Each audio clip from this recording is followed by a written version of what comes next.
There are 206 bones inside of you right now. Scary skeletons and shivers down your spine. Shrieking skulls will shock your soul, seal your doom tonight. Unless you have bonus bones or missing ones. Hi all, I'm the skeleton that lives inside of your wall, and this is Ground Up History. Have you ever thought about the fact that some things don't degrade so goodly? Unlike your fleshy body, which will one day wither away and leave only dry bones behind, sometimes the things we write on break down, leaving only a vague facsimile of what once was. But other things stick around forever. That's what we're going to talk about today, which is more historiography than history, how the degradation of materials affects our understanding of the past. And this isn't going to be historiography in the fun, oh, this old writer had a really flawed take because of his cultural bias way, and more in the existentially horrifying everything you know and love will be lost to the sands of time kind of way. So if we're going to be talking about historically significant rocks, it seems like the natural place to start is with cave art. I mean, yeah, in fairness, it might be one of the only forms of art that hasn't been completely turned into an elaborate system of tax fraud for the ultra-rich, and that's why I like it. But I think there is also something effective about it. It's deeply human. Even though in the modern day we have such different materials and styles, when you look at cave art, you can see a continuity of humanness that carries through. I mean, imagining somebody crawling down into a deep, dark cave to make an awesome finger painting of a buffalo just feels so cool to be able to witness. And why is it that I can? I mean, it pretty much is only because of where they happen to do it. It could be that the past was a much more colorful place, that there was art everywhere, but due to erosion and the degradations of time, all that other art was lost to us, and the only things that remained were the stuff down deep enough the wind couldn't get at it. And if you doubt that people would like to paint other than in caves, you can look at the San Bushmen of South Africa and their cliff art. So, you know, there's a real possibility of that. But there's also a funny chance that maybe they intentionally painted in those caves because they knew that if they didn't, their paintings would be washed away. I mean, wouldn't that be a hilarious coincidence of chance? I mean, if these were religiously significant paintings, or if they carried important messages about good hunting grounds or dangerous places, if you're a nomadic people, having a means of preserving that kind of knowledge between families or between generations could be a really vital means of preserving knowledge and surviving successfully in an area. It just so happens that it also meant that they picked a method of preservation so effective we can still see it. Not just communication between tribes and families, but communications between eons of humans. Okay, so cave paintings are all fine and good, but what about something a little bit sexier? Introducing carving, the newest method to best capture the thickest curves of your favorite fertility goddess. Are you worried about the yields of wild berries in a given region? Throw a fertility harvest at it. Worried about hunting? Make a totem for it. You can gather up a bunch of really big rocks and drag them along an area and set them up in giant idol. Rocks are excellent for idol production. You can make them huge, you can make them tiny. I mean, if you have a rock small enough, you can make a little idol in your pocket and carry it with you everywhere you go. Seems pretty great, right? And I mean, I like rocks. Who doesn't? When I'm walking along a river and I see that perfect rock with that great feel in the palm of your hand, I just want to grab it and throw it. And I could spend like an hour skipping stones. But see, I also get that neuron activation when I see a really nice stick.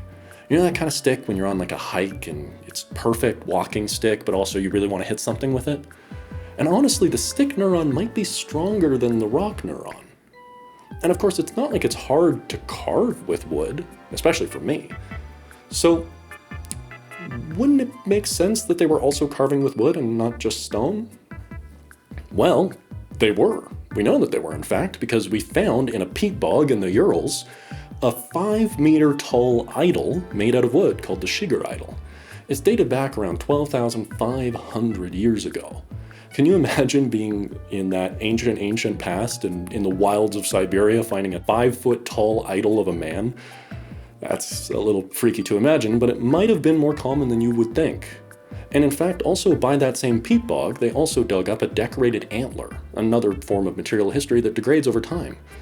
So in places where just by sheer happenstance, like a peat bog being there, that these ancient and easily degraded materials are able to be preserved, we actually find a wealth of material history. But because of the miraculous conditions that needs to be there for you to be able to find it, we rarely do. It could be that for every stone idol, there were dozens of wooden ones or antler idols, but they just broke down and the stone ones didn't. Again, we find ourselves in a place where our understanding of the past and these cultures, I mean, in some cases, we literally name entire culture groups after the way that they chipped spearheads. It's so affected by the soul materials that we have connected to them, but they could have had radically different cultures than we expect just because we can't see what they had. Okay, so you have painting, you have carving, but let's say you've got a dinner date with the neighboring family's daughter and you want to look your best. Or maybe you're going to be raiding a rival tribe and you want to have a little bit of extra protection. And I mean, you might say, silly internet man, you can't make armor out of rocks. Try me, I will. But also, that's actually not where I'm going with it. See, it's really easy to make those things out of leather, wood, and bone. If you want an example of wood armor, there's actually a lot of really cool ones. In particular, one to look up is called the Tlingit armor. It belonged to one of the Northwest Pacific tribes of America.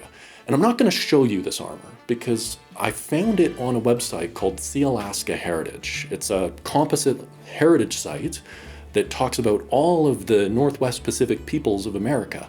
And it's just really well put together. It's fully digitized, got a lot of great information. I mean, if you're ever going to Alaska, I guess make an expedition there, but you should show that website the love it deserves because a lot of heart clearly went into it to preserve these cultures and talk about them, and you should be learning about this history from more than just YouTube videos.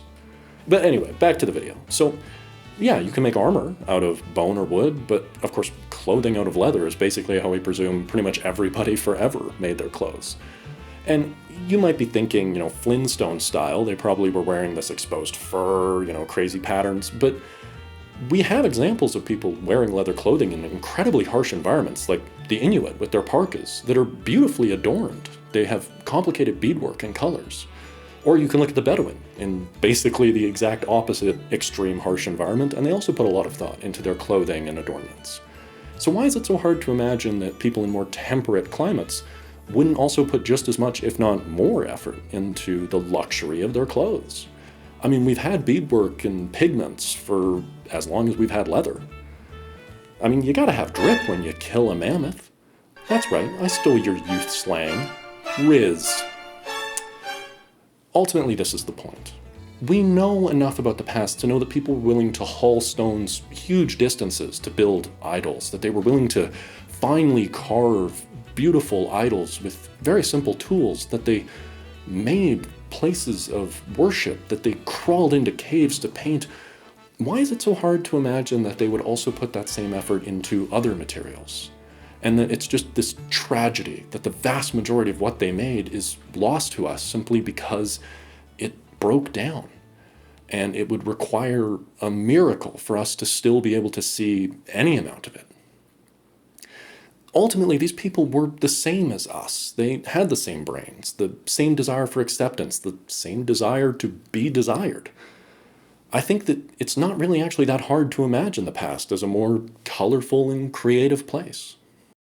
And I'm going to leave off that video there. I hope that this has helped show that maybe there are some different ways we can view the past, and just because our connection to it materially is limited, our imaginations might actually help us fill the gap a bit, and we can view the past in a more creative way.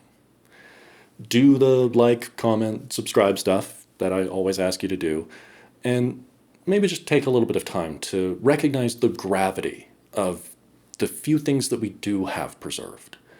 The fact that we can look at a human hand in a cave somewhere in France and know that tens of thousands of years ago, we could have been that person.